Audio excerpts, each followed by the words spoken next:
obviously, as you say, disappointment. Will that change the mindset going into Sunday's game, particularly with Wolves winning on Tuesday as well? I don't think it changes anything. I don't think any mindset changes at the moment. I think we're, like I said, we're up there on merit. We're in a fantastic position.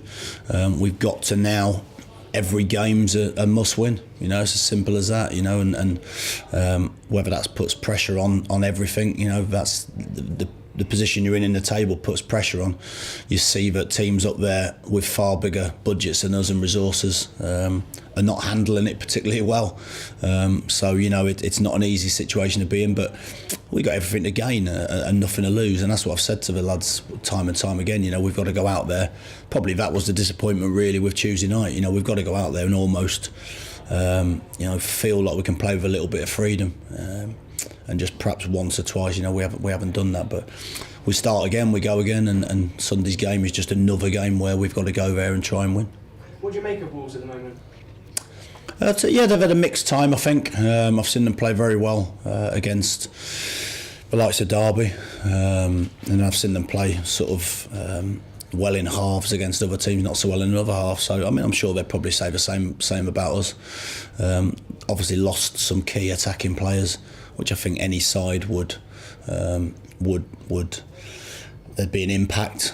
I think you've seen it with ourselves that, you know, losing Damari occasionally away from home just changes a little bit of how you play, changes a little bit about that dynamic. So, you know, I think that they're in a bit of transition, but I think it's only 2 or 3 wins that can take you out of that transition to be a team still pushing for the playoffs at this stage of the season. I still think there's a lot of teams in that middle of the table that could go and win 3 or 4 games on the spin and still be in the mix. You know, and it's going to be another important game.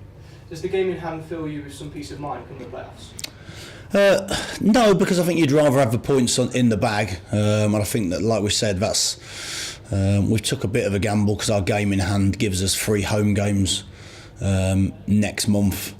The question for us and the challenge for us will be, can we still be in there at that point? And then that's going to be an incredibly big week, you know, 3 home games in a week. One of those is our game in hand. So, but I think the important bit for us now is to keep, you know, to keep in there, keep in the pack, keep trying to pick points up, and then get into that sort of single figures, and then see if we've got enough to get there, you know. But again, there's a lot of good teams up there. I think we're one of them, and it's just whether we can put a little run of games in at this stage of the season. And just lastly for me, it's a massive game for the fans as well, isn't it? Oh, a huge game for the fans. You know, we saw it last season. I think our first game we drew at Molineux, which is an excellent result for us at the time, on the back of an 8-0 defeat, as we all know. The second game, I think we went a goal down, came back and won the game 2-1. Great atmosphere, wonderful game for us. And then, as we know, we lost the home game this season. So, in some ways, I think there's a win each and a draw between the clubs. So. This one's a big one, you know. It's a big one for the fans, but it's a big one for us anyway. You know, if you were going to anywhere now, it's a big game. You know, I think the fact that it's a local derby just adds a little bit more spice to the mix, and I'm sure will only serve to give both teams added motivation.